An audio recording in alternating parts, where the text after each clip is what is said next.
ఓం నమో శ్రీ లక్ష్మీ వెంకటేశ్వరాయ శ్రీ మహాగణాధిపతయే నమః. వ్యాసం వసిష్ఠ నప్తారం శక్తే పౌత్రమకల్మషం పరాశరాత్మజం వందే సుఖతాతం తపోనిధిం. ప్రేక్షకుల నమస్కారాలు తెలియజేస్తూ మనం ఈ వారం రాశి ఫలాలు తెలుసుకుందాం. జూలై 26 నుండి ఆగస్టు 1 వరకు ఉన్న గ్రహాల యొక్క పరిస్థితిని అనుసరించి మనం రాశి ఫలాలు తెలుసుకుందాం. చంద్రుడు ధనస్సు, మకర, కుంభరాశుల్లో చంద్ర సంచారం. బుధుడు మిథున రాశిలో, రవి, గురులు కర్కాటక రాశిలో, శుక్ర, కేతువులు సింహరాశిలో, కుజుడు వృషభ రాశిలో, శని మీనరాశిలో, రాహు కుంభరాశిలో. ఈ విధమైనటువంటి గ్రహముల యొక్క సంచారం ఉండడం వల్ల గ్రహాల యొక్క పరిస్థితిని అనుసరించి ఆయా రాశుల వారికి ఎలా ఉంటుందనేటువంటి విషయాన్ని మనం తెలుసుకుందాం. అయితే ఈ వారం ముఖ్యమైన పండుగలు ఏమిటి అంటే, మనకి 29వ తారీఖు వ్యాస పూర్ణిమ. వ్యాసుడు గురు పౌర్ణిమ అంటారు. అసలు మనకి గురువులు ఎవరు అంటే, ఆది శంకరాచార్యుల వారు మొట్టమొదటి గురువు. ఇంకా అంతకంటే మొట్టమొదటి గురువు శ్రీకృష్ణ భగవానుడు. శ్రీకృష్ణ భగవానుడు తర్వాత ఆది శంకరాచార్యులు రెండో ఆయన. మూడో గురువు ఎవరు? వ్యాసుడు. ఈ ముగ్గురే మనకి గురువులు అట. మిగిలిన వాళ్ళంతా గొప్పవాళ్లే, కానీ గురుత్వం అనేది ఈ ముగ్గురికే ప్రతిపాదించబడినది. ఎందుచేత శ్రీకృష్ణ భగవానుడు ఆది గురువు, అందరికీ భగవద్గీత లాంటిదంతా ఆయన బోధించాడు. రెండోది ఆది శంకరాచార్యుల వారు అందరికీ అందించాడు ఇది. మూడోది వ్యాస భగవానుడు అష్టాదశ పురాణాల్లో ఈ యొక్క మొత్తం అంతా కూడా నిక్షిప్తం చేశాడు. అంచేత వ్యాస పూర్ణిమ అన్నారు దాన్ని. అదే గురు పూర్ణిమ అని ఆ గురువుని మనం నమస్కారం చేస్తే, ఆ శ్రీకృష్ణ భగవానుడు త్రిలోకాధిపతి, సమస్తమైన భువనాన్ని కూడా ఆయన శరీరంలో ఇముడ్చుకుని ఈ లోకాన్ని విస్తరింపజేస్తూ లోకాన్ని సన్మార్గంలో నడిపించేటువంటి మహానుభావుడు శ్రీకృష్ణ భగవానుడు. అటువంటి గురువుకి మనం నమస్కారం చేసుకుంటూ, అంచేతనే వ్యాసుడు గురించి మనం చెప్పుకున్న శ్లోకం కూడా ఈవేళ. అటువంటి వ్యాస భగవానుడికి నమస్కారము, ఆది శంకరాచార్యుల వారికి నమస్కారం తెలియజేస్తూ మనం ఈ వారం రాశి ఫలాలు ప్రారంభిద్దాం. మకర రాశి. ఈ మకర రాశి వారికి తిరుగులేని విజయం అన్నట్టుంది. అంటే చంద్రుడు వ్యయ, జన్మ, ద్వితీయ స్థానాల్లో సంచారమైన వారపు మధ్యలో అన్నింటా విజయం సాధిస్తారు.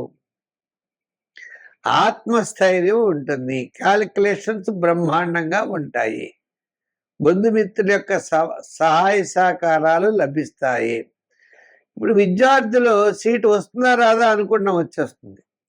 రాజకీయ నాయకులకి ఏదో పదవి ఇచ్చే అవకాశాలు ఉంటాయి. వృత్తుల వారికి కూడా కాస్త ఆర్థిక పరమైన డెవలప్మెంట్స్ పర్వాలేదు. వ్యాపారాత్మకంగా కూడా కాస్త అనుకూలంగా ఉంటుంది.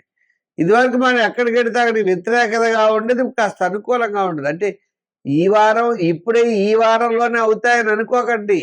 అంటే మీ గ్రహాల యొక్క బలాలు అనుకూలంగా ఉండడం వల్ల ఈ వారం ఎలా ఉంటుందో చెప్పేసాం. వారం మధ్యలో చాలా ప్రోత్సాహకరంగా ఉంటుంది. వార ప్రారంభంలో అకాల భోజనము, శ్రమ, వారాంతం కాస్త పనులు ఆలస్యం అవుతాయి. ఇది కామన్. మనకి మిగిలిన గ్రహాల యొక్క పొజిషన్ బట్టి మనకి వివాహాది శుభ ప్రయత్నాలు అవుతాయి. వాటి ప్రయత్నాలు ఇప్పుడు మనం చేయాలి. గృహ నిర్మాణాది ప్రయత్నాలు, డెవలప్మెంట్స్, చిన్న చిన్న అవాంతరాలు తగ్గుతాయి. ఇదివరకు మనకి అవకాశాలు ఉండేవి కాదు, ఇప్పుడు అవకాశాలు వస్తాయి. ఇదివరకు మనకి కొన్ని ప్రయత్నాలు చేద్దామన్న సక్సెస్ఫుల్గా అయ్యేది కాదు, ఇప్పుడు అవుతాయి. సంబంధాలు ఉన్నాయి, ఇదివరకు రావు, ఇప్పుడు ఫాస్ట్గా వస్తాయి. ఇప్పుడు గృహ నిర్మాణాది విషయాలు గౌగప్పది ఇళ్ళు చూడడం అవుతుంది. ఇలా అనుకోకుండా కొన్ని కొన్ని విషయాల్లో మనకి ముందంజలో వెళ్ళేటువంటి అవకాశాలు ఈ రాశి వారికి ఉండడం ద్వారా, ఈ వారం అనుకూలంగా ఉండడం ద్వారా విందులు వినోదాల్లో పాల్గొంటారు. కాస్త మానసికమైన ప్రశాంత వాతావరణం ఉంటుంది. గతంలో ఉన్నటువంటి సమస్యలు తగ్గుతాయి. శత్రు బాధలు తగ్గుతాయి. భార్య కుటుంబంలో చిన్న చిన్న తగాదాలు తగ్గుతాయి. సోదరులతో కూడా వివాదాలు తగ్గేటువంటి పరిస్థితులు ఉన్నాయి. కాస్త అనుకూలమైన వాతావరణంతో విజయంతో ముందుకు వెళ్ళగలుగుతారు. ఎంతటి కార్యక్రమాన్నైనా పూర్తి చేయగలుగుతారు. సంఖ్యల్లో 8, రంగుల్లో లైట్ బ్లూ కలర్. ఆరాధనలో మనం ఏం చేస్తే బాగుంటుందంటే, మనకి పంచమంలో ఉన్నాడు కుజుడు. సుబ్రహ్మణ్య స్వామిని ఆరాధించండి. శత్రు బాధలు కొన్ని తగ్గుతాయి. ఆర్థిక డెవలప్మెంట్స్ బాగుంటాయి. కొన్ని అన్ని విధాలా కూడా అనుకూలమైన వాతావరణం ఉంటుంది. దానికి తగ్గట్లుగా మీ యొక్క ప్రవర్తన ముందుకు పెడతారు. అంటే వీళ్ళ వల్ల కొన్ని ఇబ్బందులు కలుగుతున్నాయంటే వాళ్ళ అవసరమైతే వాళ్ళని పక్కన పెట్టి ఎవరితో ప్రయోజనం ఉందో వారితో ముందుకు వెళ్ళేటువంటి పరిస్థితులు ఉన్నాయి.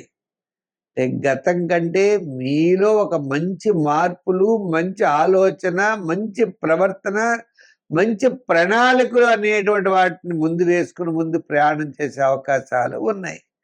సంఖ్యల్లో 3, రంగుల్లో గోల్డ్ కలర్. మరి ఆరాధనలో ఏం చేస్తే బాగుంటుందంటే శనివారనేమో శని భగవాను పూజించడం. ఓం శం శనై చరాయ నమః శని మంత్రం చేయడం, శనివారం నియమం చేయడం, అలాగే కాకులకి ఆహారం పెట్టడం, చేవలకు పంచదార పెట్టడం, జమ్మి చెట్టు ఉంటే ప్రదర్శనలు చేయడం, ఇటువంటివన్నీ కూడా చేయడం ద్వారా మీకు మంచి ఫలితాలు లభిస్తాయి. స్వస్తి. అయితే మా యూట్యూబ్ ఛానల్ పుల్లెల సత్యనారాయణ అనే యూట్యూబ్ ఛానల్ ఉంది.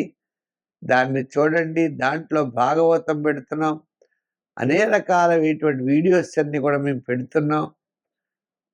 అంటే భాగవతంతో పాటు వార ఫలాలు, మాస ఫలాలు, షార్ట్స్ ఇటువంటివన్నీ కూడా ఉంటాయి. కాబట్టి తప్పనిసరిగా వాటిని మీరు ప్రతి ఒక్కరికి షేర్ చేయండి, లైక్ చేయండి. భాగవతం మీరు వినండి, అందరి చేత వినిపించండి, తరించండి.